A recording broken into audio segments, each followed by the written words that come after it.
Do you trust the truth more from yourself, lawmakers, blockchain, or the AI? Isang kahuhugot ng katotohanan. So for me, ako siguro myself, number one.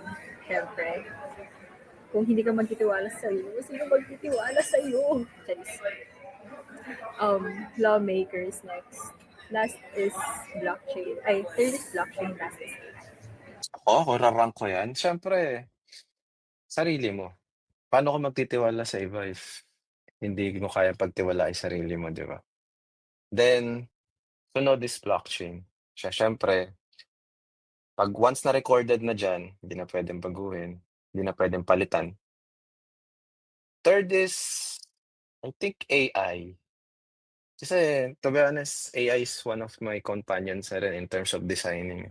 Then also 'pag sa emotions or sa other things, ang AI na rin yung kausap ko. Kasi mas na-analyze niya plus logical. And lawmakers na yan last. Siguro naman 'di niyo na ako masisisi.